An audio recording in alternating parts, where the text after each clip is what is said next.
Please note that this episode of Bits and Bricks contains instances of misuse of the LEGO trademark, which must always be used as an adjective and never a noun. As a reminder, it is never appropriate to refer to the company that designs and produces LEGO brand products as LEGO. Rather, the correct name for the company overall is the LEGO Group.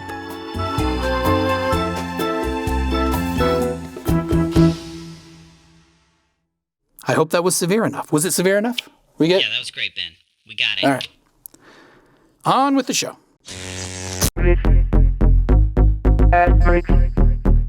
We fundamentally changed what a LEGO experience was. We spend, 41% of our lives now staring at screens.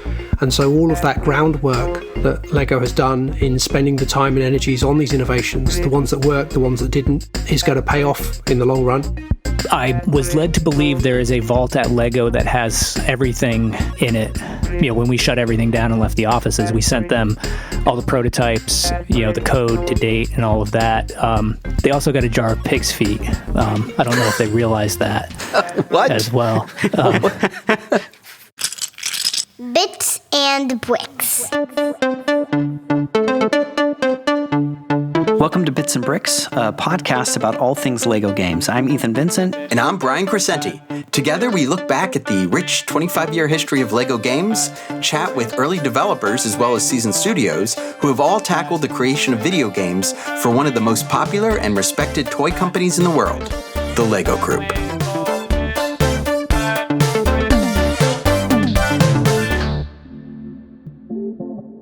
All right, Brian, so here we are. Another episode of Bits and Bricks. Today's kind of an interesting topic, more of a theme than a specific game. And we're looking at a thing that is being called fluid play. Let's just start out asking, what is fluid play?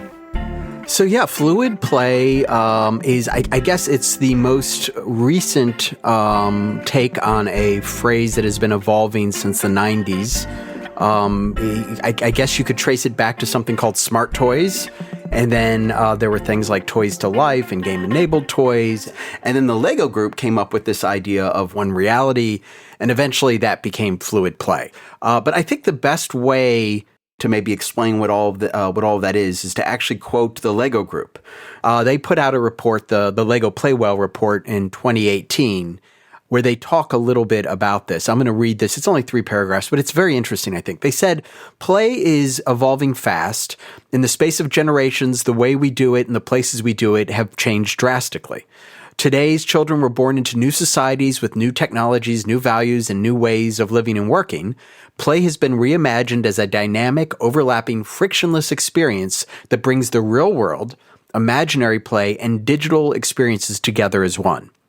In uniting these play worlds across time and space, children today are mastering the art of finding new moments and forms of play. And this is essentially fluid play. Yeah. So it's this idea of sort of fluidly moving between playing with a Lego brick and then playing perhaps a Lego video game where you don't have something physical in your hand. Yeah. So it's this idea of being able to move back and forth. Yeah, and one of the things, too, that I keep learning over and over again, obviously as an outsider, is this idea that the LEGO Group is so incredibly involved in researching all things that have to do with play. Yeah.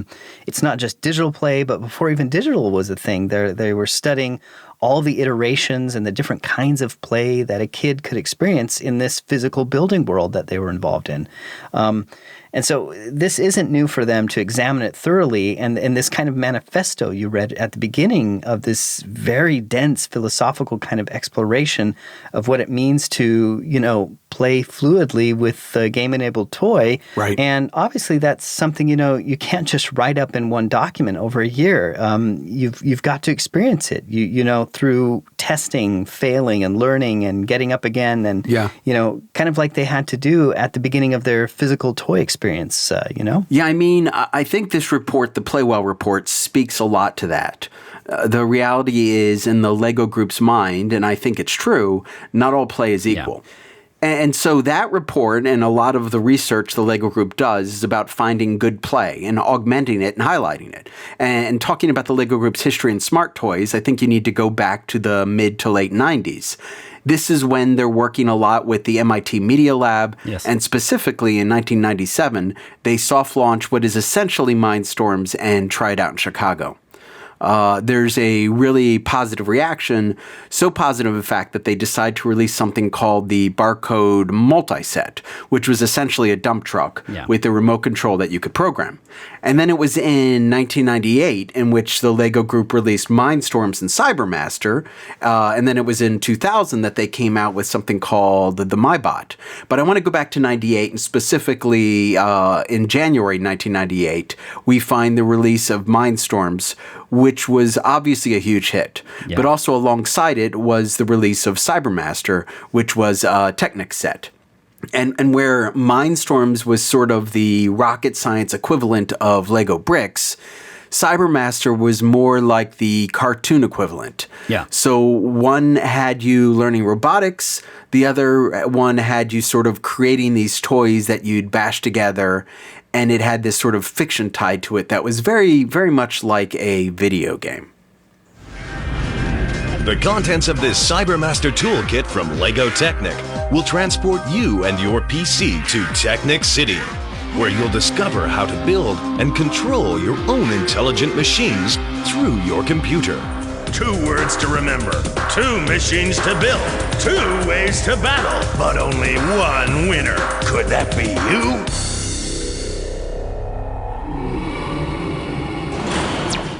Those were 2 ads from the Cybermaster trailer. And, when I watched that trailer, Brian, I wouldn't have associated a video game or even a digital product, I would say, with Cybermaster at all. It seems more like a toy, more like a robot. You know what I mean? Right, yeah. And I think the first real, in my mind, smart toy, which is sort of the first iteration of fluid play that we saw, was actually started not by the LEGO Group, but by this company called Zowie Entertainment. So Zowie Entertainment was founded in Silicon Valley in the late 90s, and their whole thing was they were a think tank. They were working on this technology and trying to infuse technology into toys, kind of like Furby and, Tickle Me Elmo, those sort of things.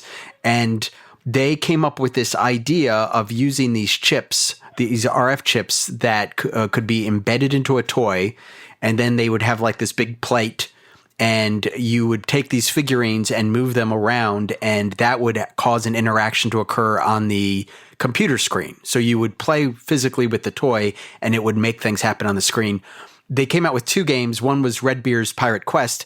The one probably better known is Ellie's Enchanted Garden, and that was like a big deal when that came out in late 90s. By the sea, the penguins and the seals keep busy, and you and I are spinning till we fall down dizzy, and the world's upside down. That's the track Upside Down from the Zowie-produced game Ellie's Enchanted Garden. I remember you sent me that tune. It's written by the accomplished composer Andrew Perry, and the whole soundtrack is this impressive 90s pop alternative kind of sounding score, and for a kid's game, super ambitious. Blue, blue, blue sailing boat. Now, Zowie was the company here that worked on Enchanted Garden, and they were also the ones to work on the first game-enabled toys with the LEGO Group. And we actually talked with one of the developers from that time. Let's take a listen to that interview that you and I conducted. And the world's right side up, and we're going around and around and around and around. So I'm John Sakolowski, and I was hired to work for a smart toy game company back in 1998 that was investing a lot in entertainment-oriented technologies, and they found a object tracking technology that they wanted to build into a toy experience. And so what I did primarily on that was build figurines, action figures, characters into a play set, and those toys became sort of a tactile, tangible input into a video game experience. So I know you worked on this think tank that then became Zowie Entertainment. You started working on that, and then at some point the LEGO Group came in and essentially bought the whole company with the idea of you creating something that became what was later named KidPad. How did the LEGO Group get involved, or what was your sense of why they wanted to get involved in this product? Yeah, so we were a seed-funded startup, and I think we had run out of funding and were put on the market, essentially. And we had talked to a couple of different companies. Leapfrog was one of them. Play Hut was another. And I forget exactly how LEGO got into the picture, but we started talking to them. And their motivation was to start to build technology into their games. They had started to do Mindstorms, they had video games, and they were really looking at how to enable the classic brick building play experience with a technology.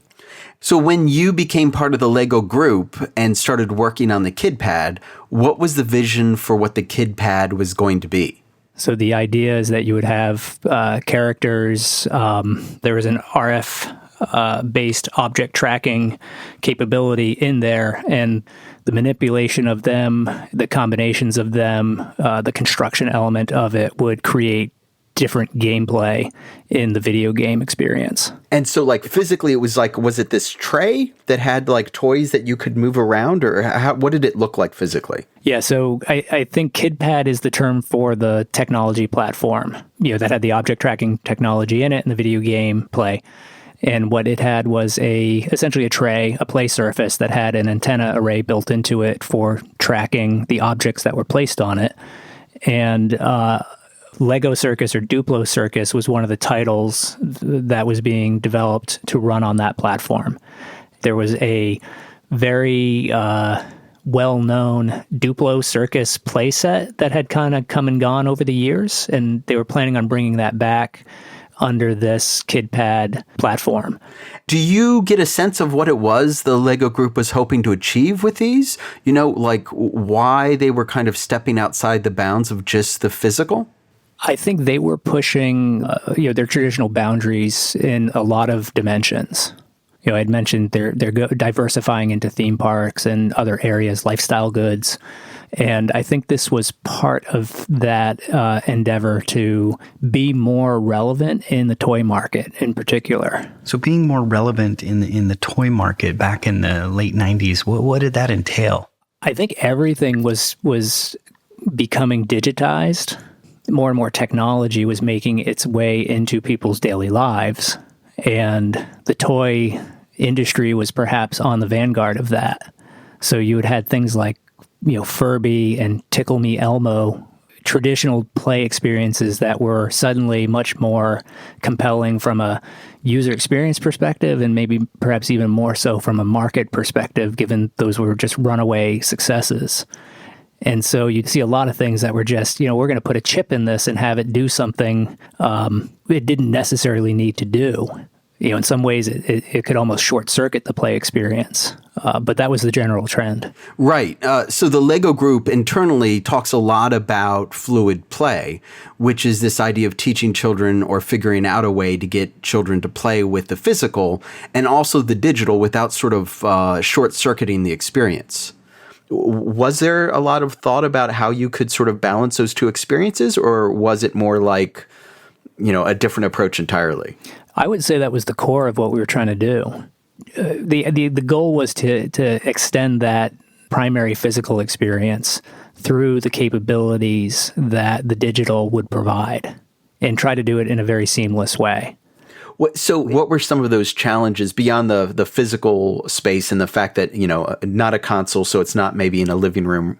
What other sort of challenges did you have in terms of trying to, direct a child's attention? I'd say most disturbing or concerning thing I found from the playtesting we were doing, and we did extensive playtesting with early prototypes, was the video experience for kids was very passive. So especially the age we were going at for something like Duplo, we're looking at, 4 to 7 years old.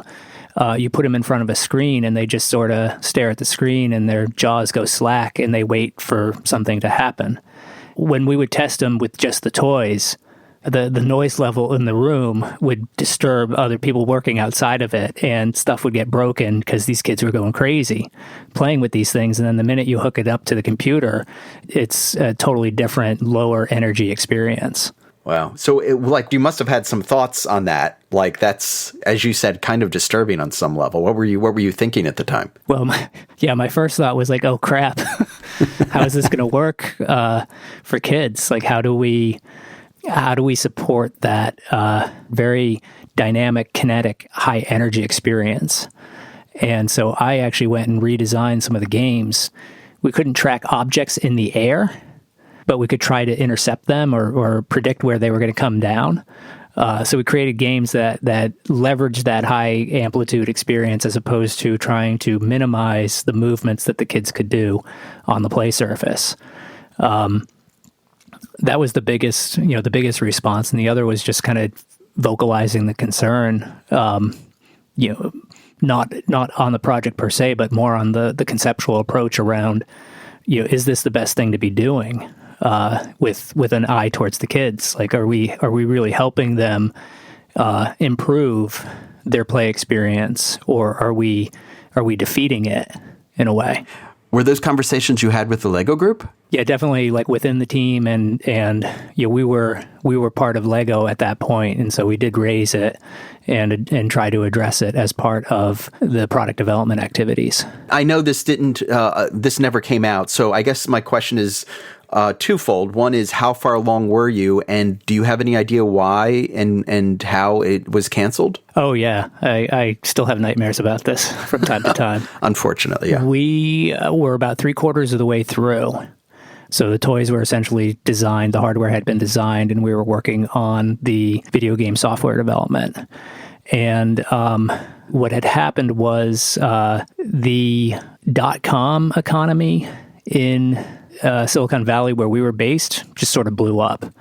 All the .com funding was drying up. People were, closing up and getting laid off. And so that was sort of the mood of the world. And then LEGO had run into some of their own financial problems.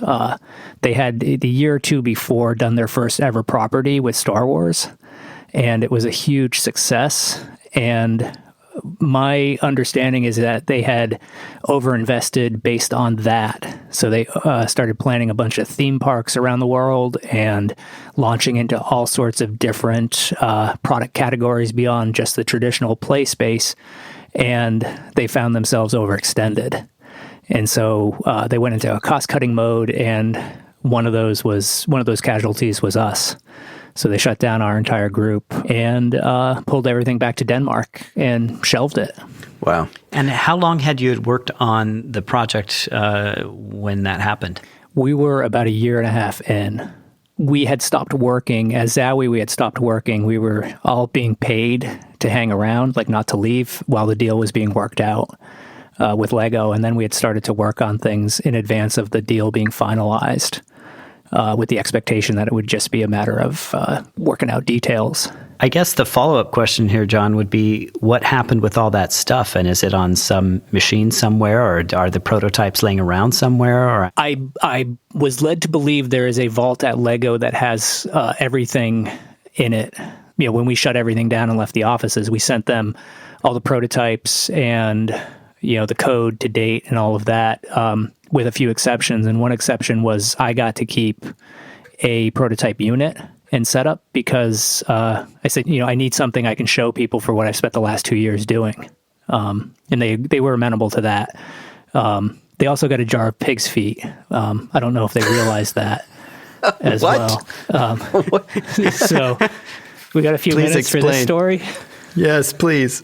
The first project I worked on, Ellie's Enchanted Garden with Zowie, we were under cost constraints, and this is one of my earliest lessons in product design is you're trying to just strip away, pennies here, pennies there. And I realized we had 4 characters, and if we got rid of a character, we would save all our money, but we'd better yet preserve the gameplay for everything else that we were trying to eviscerate. So I killed off the pig. That was the character we got rid of. And all the games, all the animations, all the plastic parts that went with that were gone. And when I announced it at the status meeting, I said, I have good news and bad news. Good news is we're on budget again. The bad news is the pig had to go. And I took out this jar of pig's feet I'd got at the supermarket, and I dropped it on the table to make my point, and everyone screamed. Wow. And so when we were packaging things up, I still had this jar of pig's feet unopened. And I was like, well, I think they need to get this too. So I put it in one of the boxes of all the stuff that we shipped. So wait, are you saying that you guys were the pigs in this larger analogy? We certainly felt like, there had been a slaughter. So if you find the pig's feet, you will find all the other KidPad related material. That's good. I hope they didn't throw the whole thing away based on that. You know what I mean? They're like, what's this? Oh my gosh, throw it all away. That would be terrible. I don't know. I'm hoping it survived the trip. Yeah, because if it had cracked open in transit, yeah, that probably wouldn't have made it into the country. Well, thanks so much, John, for your time, for talking with us and sharing this history. It's been a delight. Likewise, this is a lot of fun. It's nice to know that people are still interested in it and still care about it. Every so often, somebody will ping me, some random guy online, because I have like an online portfolio site where I have some of the KidPad stuff listed, and somebody will find it and be like, "Oh my God, is this what I think it is? Like, tell me more about this." Because I guess there's rumor and legend in the Lego world, or the fan base around some of these things. So, Brian, I actually called Tina Mortensen, who's the record manager and lead archivist with the LEGO Group Archives, and I asked her about the KidPad and, of course, the pig's feet. Yeah, she laughed and said it was definitely submitted before her time joining in 2011, or she would have clearly remembered. But what followed was actually a very informative conversation into the archives, which, isn't available to the public, but just for select people internally at the LEGO Group. And spread across several basement facilities are these rows of shelves that stretch about 4.5 kilometers. That's cool. Yeah, it's cool. And on the one side of the shelf, they archive all the launched products, and on the other, all the discontinued elements in the project. So she definitely knows where to look and would at some point maybe dig a little deeper. But yeah, it's a real shame that the LEGO KidPad was never released. Yeah, and it's really unfortunate. I feel like some of the financial issues and company woes that were going on at the LEGO Group from 2000 to, say, 2003 really killed off, or at least temporarily put on hold, a lot of fascinating projects. And sadly, KidPad was one of them. You think about, like, how long does it take for them to even tackle game-enabled toys? And it takes a long time, but all these other things are taking place. Lego.com, Lego Star Wars, even LDD and Lego Factory, these kind of customized build your own creation type experiences that take place digitally. They're all happening in parallel, and they're, in my book, a little less risk, and for sure Lego Star Wars wins here. Yeah, I mean, a lot of the history of the LEGO Group is a history of timing. Yeah. And, in 2000, when LEGO KidPad came out, there really wasn't anybody doing this. It was a very unusual thing. It was called Smart Toys. Yeah. So you didn't see a lot of that happening.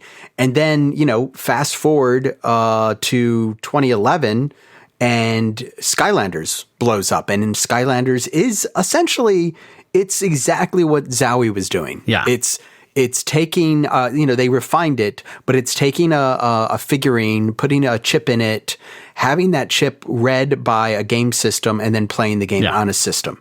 And it wasn't until 2011 that they sort of started coming back to this with this product called Life of George. And then soon after, you've got Fusion, which has, I think, 4 iterations. And then, of course, Lego Dimensions, which is this amazing product. And then Nexo Knights, and some of their technology even showed up in the Lego house as the fish designer. So, yeah, you have this kind of dormant period. It does take, games like Minecraft, Skylanders, Disney Infinity, those kinds of games to really motivate the LEGO Group to kind of get back into the game on this area. But what is that called? Is this fluid play at the time? What are they calling this, and how are they kind of coining the term here? Yeah, so obviously Ellie's Enchanted Garden in that period, those were considered smart toys.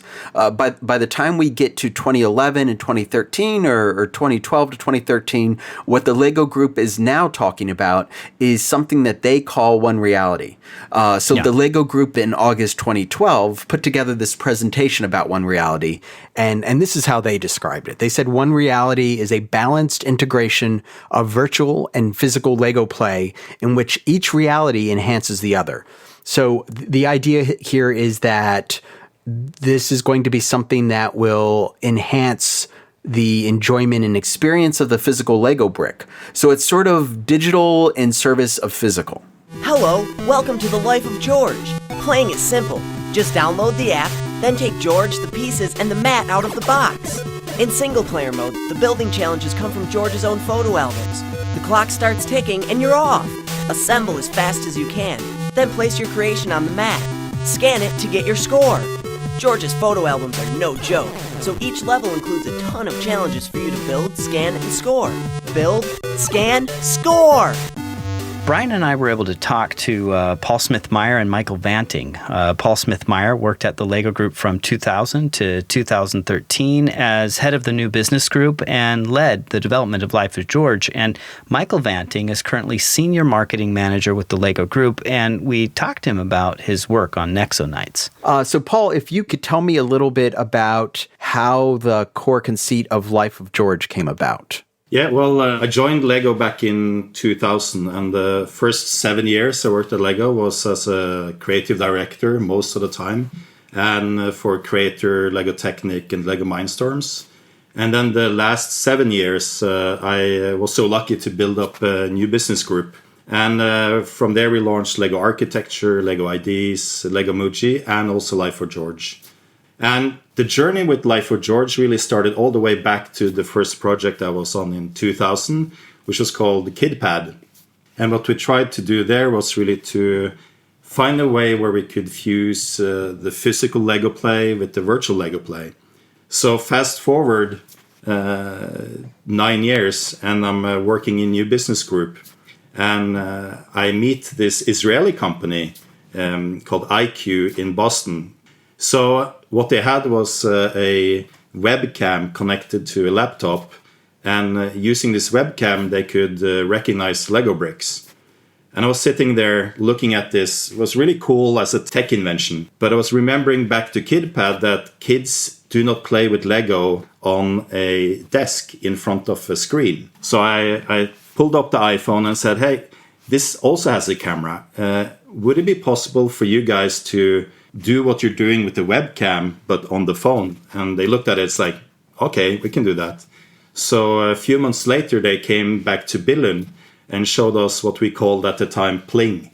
And really what it was a Lego plate where you could place 1x bricks, so it's the kind of flat Lego bricks, in different colors, build them together, place them there, and then using your phone, you held it up, and then it said Pling. And then what you had built was usually on the screen, not always. But it was kind of like, this works. So we really looked at that as almost like the essence of putting two bricks together. We had found this new connection that we wanted to use. And that was really the start of what became Life for George. And then Life of George went on to become this product that was given sort of a little more personality with a character. But can you tell me real quickly, what was, when you got Life of George, what was it you were meant to do with Life of George? So initially it was just called Brick It, and it was really build physical Lego against time. So we were really working on the philosophy, the kind of dogma rules of what would make this Lego play. And we had said, we're going to launch this in the Apple stores. So we then had to actually go and talk to Apple. And at the meeting with Apple in London, they said, this is very cool, but it lacks personality. And yes, it lacks personality. It was kind of just the function of the game. But then going back to Billund, the design team had also thought about this and was launching this idea of this character called George. And it was a perfect match because this was exactly what we needed. So we created this universe for George, and using this universe, we used 144 very basic bricks in red, yellow, green, blue, black, and white. And they were so basic that even internally, when we brought it into the core design teams, they were like, but you can't create with this. But we said, let's try. And then from some sessions we had with designers from all across the different product groups, we built a whole universe of different objects using the same very basic bricks.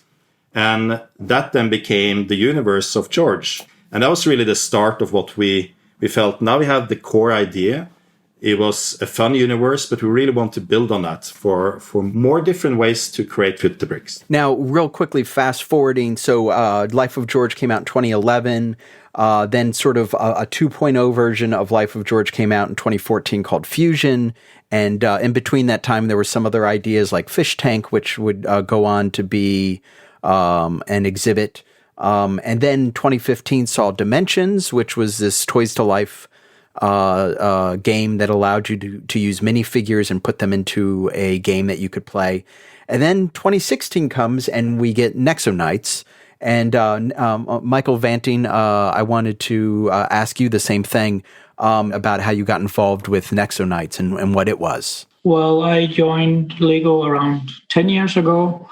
And then in late 2013, I joined the Big Bang team working on Legends of Chima. And then we were working on this new Big Bang called Nexonites, where futuristic knights could download powers into their shields, and that would become, you can say, physical digital product where you could scan the physical shields of the minifigures and then get them into an app game.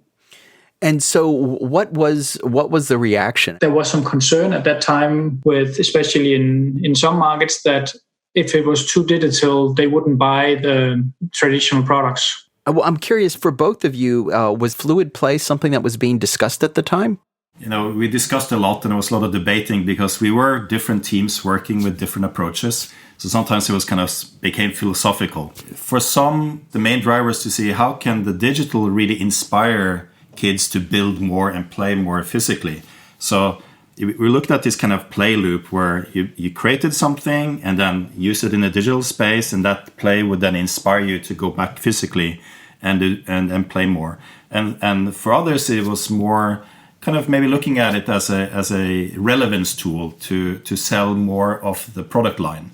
So I think there was different approaches to the same technology. So that period after Life of George, what was your goal? Was it to sort of solve that fluid play problem, or what was it you were trying to do after Life of George? We were really trying to discover with that technology a new kind of core way of playing that could then be applied across many different play themes, just like as back to the connectivity of bricks. So back to the essence of Lego, which was creativity, and at the same time, Minecraft was really starting, to take off.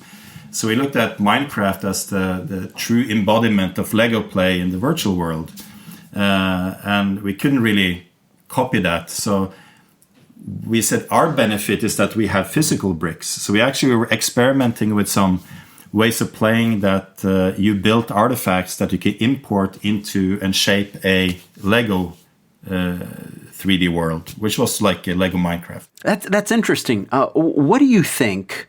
I'd love to hear what you both think about how the LEGO Group's notion of fluid play intersects with the traditional Toys to Life. When we started KidPad back in 2000, the dream was to build a race car and put it in the virtual world, and then so you could drive the Lego race car.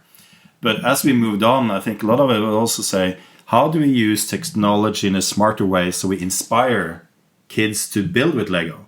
A new way of inspiring.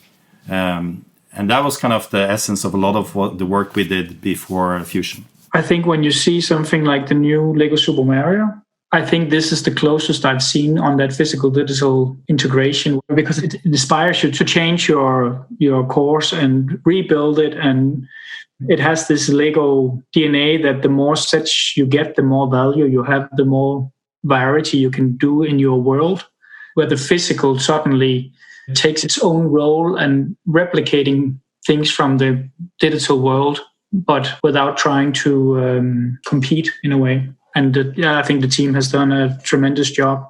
Yeah, and I think that's where we forget that when we launch truly new innovations into the market, it takes time for them to adopt in the consumer market. So it's actually the patience and the persistency needed to build something. Because we're so used to, like, we launch it 1 year. If it doesn't work in the launch year, you discontinue it. But when you launch something new, it's not going to work. It's just a start. And then it's like you need to build on it. So we often said you launch to learn so you can iterate and then grow. Not just launch to learn, because learning in itself is, if you can't iterate on it, it has no value. A lot of time markets, they don't know what they want. So that when they see something new, there might be some resistance. But then when something is out, they're saying, why can't we get this? So when you have something that is completely new, it just presents a lot of challenges to how do you convey what it is. And obviously that's the big challenge also on Lego Super Mario, because it's new for Lego users how you do this, but it's also new for fans of the IP, because it's a completely new way to interact with the IP, and it's a completely new way to interact with Lego. So that's the interesting part. So Michael, it's almost like the opposite of a big bang. It's like a slow bang. You need to almost have a 5-year strategy. So that over the next 5 years, we will build this into a large category. Yeah, but you also know that's probably not the way it works. No, exactly. So that's the challenge. Yeah. So Brian, I decided to do something fun here. My youngest son, Milo, he's 5, and he's been begging to play Lego Hidden Side for the longest time. Every time we're in the aisle, he immediately goes straight to these Hidden Side boxes, and he stares at the image of the minifig who's holding up the phone and scanning the Lego set, and there's these ghosts underneath, and yeah, he just goes wide-eyed and loves it. And so I went ahead and I bought the Lego Hidden Side castle, and of course, recorded the both of us building and playing for the first time. So take a listen.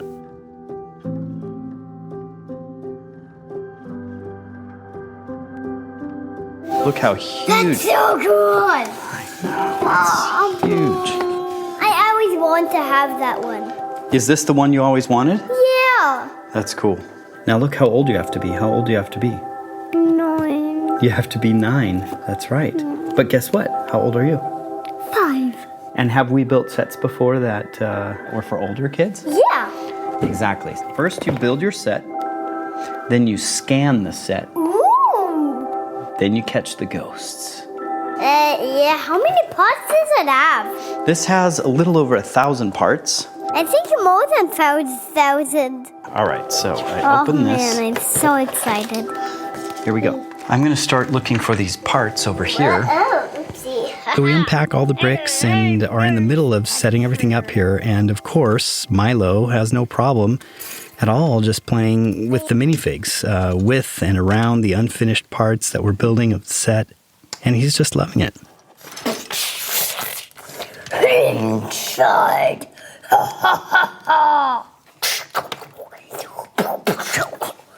2 hours later. We're almost done. Well, I don't know if we're almost done. We're about halfway. Yeah, halfway. Wow. It takes us several hours to get all the set built, and then it's time to download the app and finally play the game. Nope, it found all the players. Now, scan the castle. Okay, did you scan the castle? Yep. Okay, so now we see the castle, and it says objective, capture the ghosts. And it looks like this is where you fire, and you have to, it looks like you can turn these over.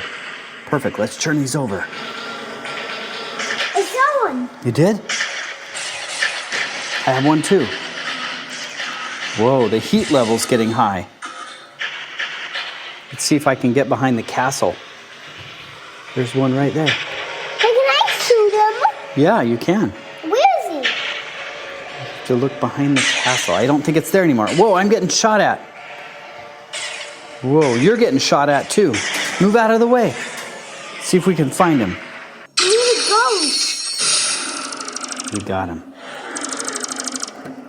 So overall, it was a fun experience for sure, and Milo loved it, and obviously he's way too young for the game. That's probably not the best parenting on my part for sure, but I did also experience a little bit of what John Sokolovsky talked about with the KidPad testing observation.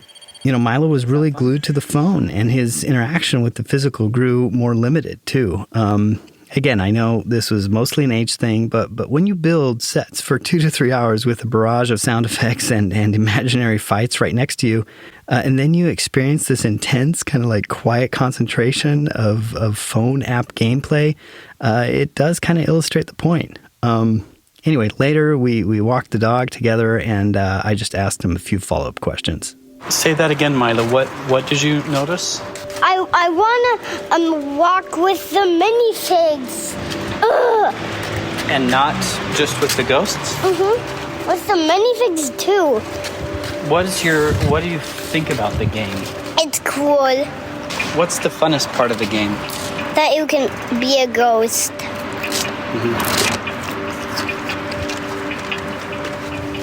You know, it sounds like your son, who is 5, he enjoyed it, but there were some challenges there that my son, who's 19, sort of saw, which is you can't do everything you want to do in the game. I mean, it's fun.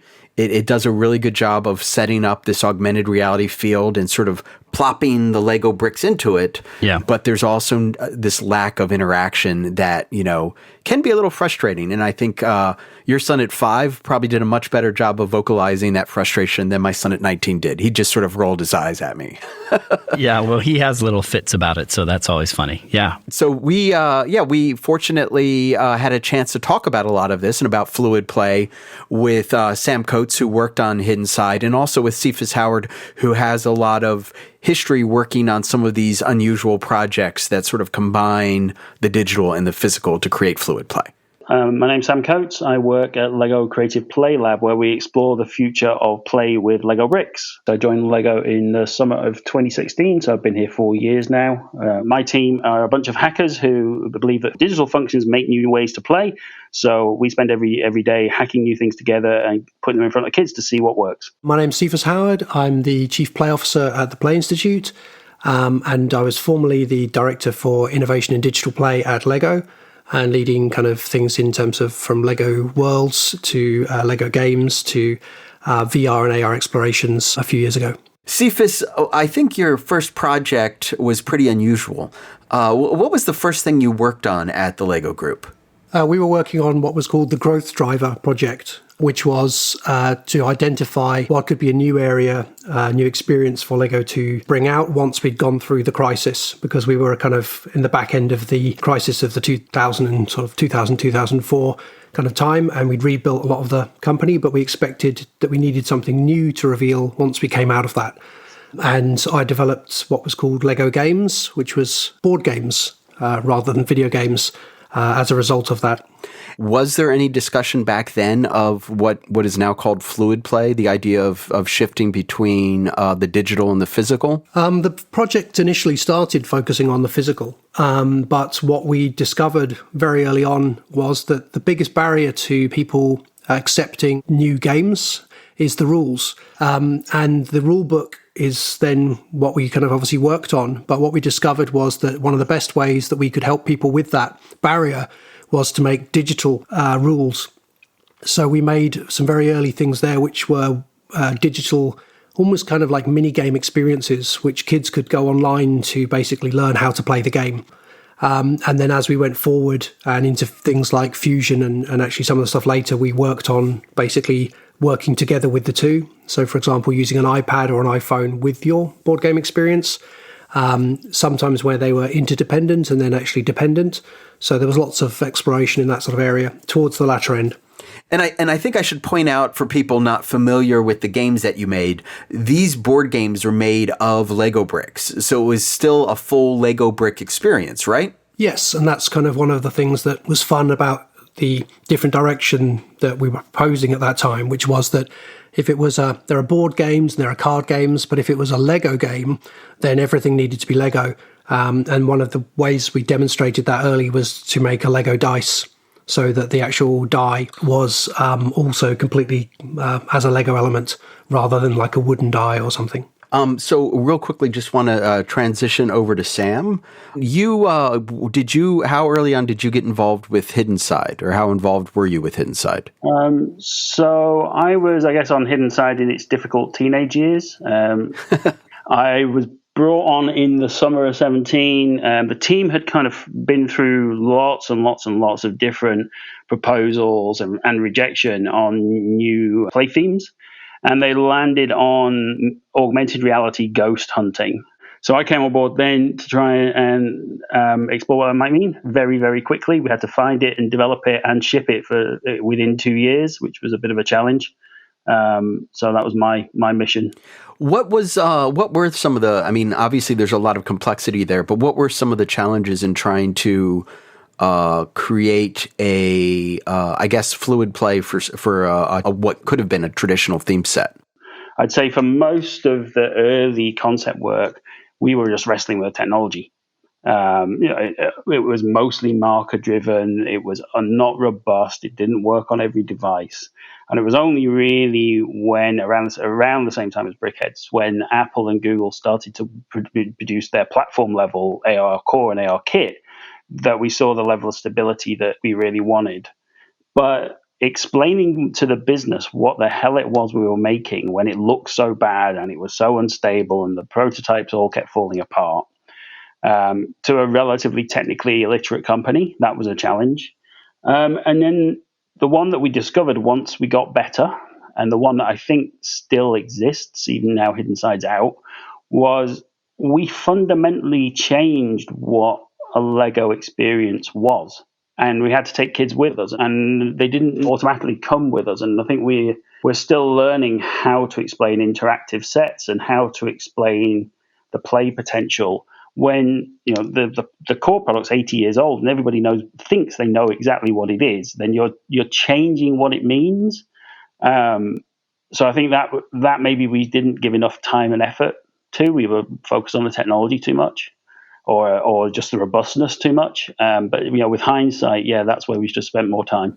So when you say you changed the fundamental ways that kids were meant to interact, can you explain that? How was it changing? Yeah, so it really is, because it's augmented reality and it's viewed through a phone, it's a layer on top.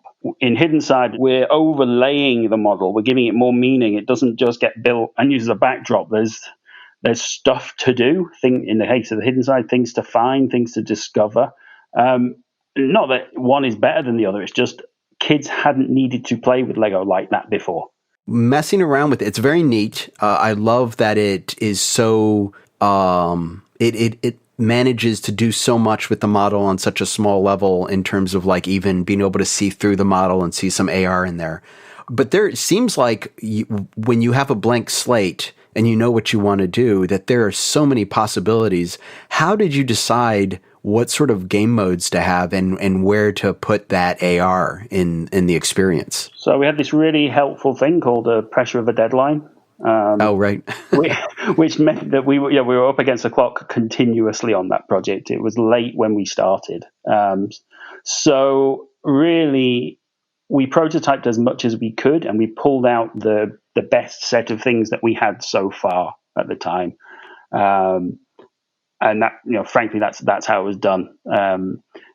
We did throw away an awful lot of mechanics which were kind of cool but didn't work as a set, or cool but didn't really make any sense as ghost hunting. And we've carried on playing around with those since. But really, it was just do the best you can in the time you've got and then take the cream off the top. So Hidden Side obviously is still out, still supported, still getting new sets. Do you, kind of going back all the way to things like the KidPad and Cybermaster and Life of George, it seems that the LEGO Group has done a lot in terms of innovation, and that sometimes it's helped and sometimes hindered. I'm just curious what your thoughts are on that. Do you feel that these fluid play examples and experiments have been innovative? Yeah, and I think it's a very tricky space. I've spoken at events on the effect of combining physical and digital and the challenges therein. It's very hard to kind of like name off the top of your head, like name 5 examples of people that have done it amazingly well. It's really, really hard to do. And so I think that LEGO has done as well or better than most. And I think that as we spend 41% of our lives now staring at screens. So as people become digitally native, these opportunities and with the technology advances are going to open up more and more. And so all of that groundwork that LEGO has done in spending the time and energies on these innovations, the ones that worked, the ones that didn't, is going to pay off in the long run.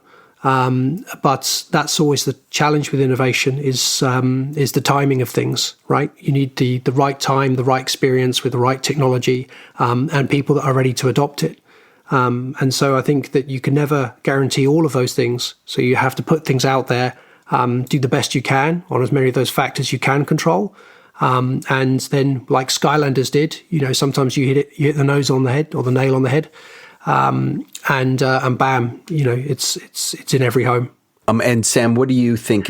I still think we're in the exploring phase. So we're going to make quite a few mistakes. We're going to try a lot of things that don't work or don't scale, or the timing. The experience is great, but the timing is off, or whatever. And we're getting more mature in our innovation processes to make sure that we tackle things like technical feasibility alongside the desirability of the play, so that we don't get to a certain point, oh, this is great, how are we going to make it? Or how are we going to make money if we do make it, or rather than lose money? So, no, I think, we've got a good track record. We're getting stronger. And as Sifa says, it's a really challenging space. Like, you have to innovate because nobody knows the right answers yet. Do you, from a big picture, how important is fluid play? Is fluid play like the next flash in the pan, or do you think it's sort of the future of play? Or something in between? Personal opinion, of course, I think it's the future of play, or I wouldn't have quit making video games to come and make interactive toys. So, personally, I believe 100% it's one of the futures of play. I still think playground play is going to be the most important one. I'm still going to enjoy watching kids riding bikes and running around shooting sticks at each other. But I think there are things you can do when you have a mixed reality experience that are special and unique and fire the imagination of children more. So absolutely, I think it's here to stay. I think we haven't got good enough technology to really integrate well into kids' lives yet. But when the time comes, there's loads we can do that will be more interesting than just sitting watching a flat screen. And for me, I think it's constantly changing, because I think there's a difference between what is possible and what is adopted. So we're always treading that line, because as Ronnie said, even Lego itself tried experiments in VR in the 90s, right? So it's and then I think 5 years ago we all thought VR was finally here, and it kind of shown that it isn't yet. So I think that sometimes you have these spikes, and the same with AR, where they take a surge forward, but then sometimes they stall a little bit. So it's a bit hard to tell. I think that I was hoping to be getting a pair of Apple AR glasses, for Christmas this year, and I won't be getting those. But we might all be surprised. So I think it might take another 10 years, or these things can often just take a leap forward, as the iPad did for me, or for the iPhone, making that leap from what was the iPod.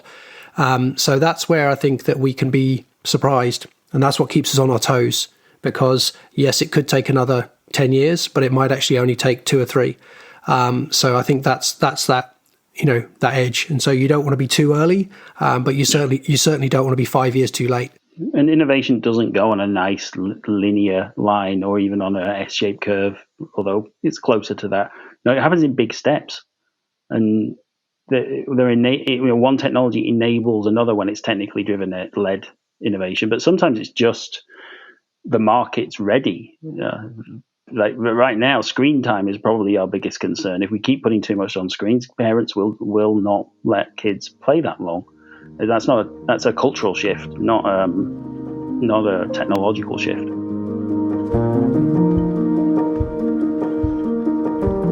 I love that conversation with Sam and Cephas. So many great insights into fluid play and understanding this space, and also this idea of timing. Right. So let's take a look at some of our conclusions, some of our final thoughts here, Brian. Yeah. For me, at first look, this idea of game-enabled toys, this idea that there's something physical that allows you to play in a digital space in whatever way, shape, or form that is, seemed kind of abstract to me. It was abstract enough for me to even question if this single topic of fluid play should merit an entire podcast, right? This idea, like, do we have enough here to talk about? But as I dove deeper into the concept, the Lego Toys and Games, it included something really crystallized for me, and it was this idea that tracing the history of smart toys and fluid play at the Lego Group really helped me understand, that fluid play plays a really vital role in this play experience lineup. And for me, in a way, it had less to do with some of the past attempts in the genre, but with the ability to be able to look into the future and imagine toys that are more powerful, more sophisticated, and truly bring the physical into the digital in new and exciting ways. The work of the Lego Group in this space, however, I think is remarkable. And as we've heard from several designers, the Lego brick as a toy has always lent itself, I think, to this physical digital imagination. And one of the most seamless experiences I've had has been at the Lego house with the fish designer. You build your little fish, no matter what shape it has within the parameters, it's scanned, and then immediately it's kicked into this huge fish tank in front of your eyes, and it swims away. And I remember as a whole family, we would just be doing that over and over and over again and actually come back to it throughout the day. So it was a successful, I think, bringing to life experience. And finally, this past week, we've both been able to kind of check out Lego Super Mario. And I'm really excited to do a whole episode on this because it merits a whole episode. But I'm convinced that fluid play will continue to soar as a vital play experience in the digital space. And it's definitely very exciting. It's interesting to hear your take on how your family, and specifically your young son, has sort of experienced these forms of fluid play. I think about a complete rework of Mark Twain's famous quote on humor when I think about the Lego Group's attempts at fluid play, and that is, success is innovation plus the proper timing. And I think that's something that we've seen over and over again with the Lego Group, that timing is obviously a key issue. Fortunately, the company's long-standing deep interest in all forms of play is a big part of why it continues to dominate the toy industry, and I believe will continue to play a big role in how well it does in the game industry. What's fascinating here, though, is how much concern the company shows for how these physical toys and digital experiences might merge, and the impact they might have, not just on toys or on games, but on the children that interact with them. The digitification of toys seems like it was inevitable. It started as simply jamming electronics into physical toys and then calling them smart toys, like we saw with things like Ali's Enchanted Garden. And while there were some interesting byproducts of that movement, it turned out to be an approach still in its infancy. We see that with the Lego Group's own first major attempts in the KidPad. It's a novel idea, but one that came too soon for the company to make effective use of. Unfortunately, the evolution of that toy within the Lego Group took too long to seize on the popularity of what would become Toys to Life mega hits like Skylanders and Disney Infinity. Here we see the Lego Group once more suffering from both being too early in the market with KidPad and too late with Lego Dimensions.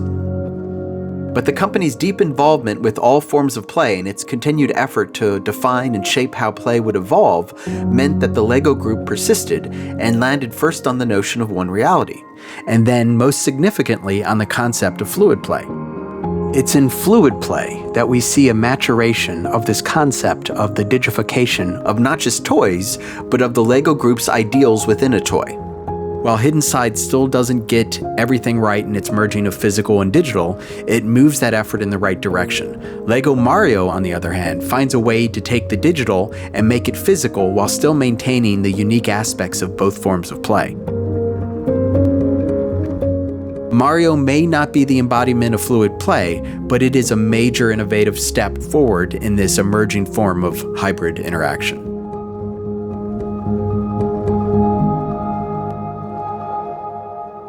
This episode is dedicated to Vladimir Ignatov, Senior Product Lead and member of the Digital Play Front End and Toy Enhanced Games team.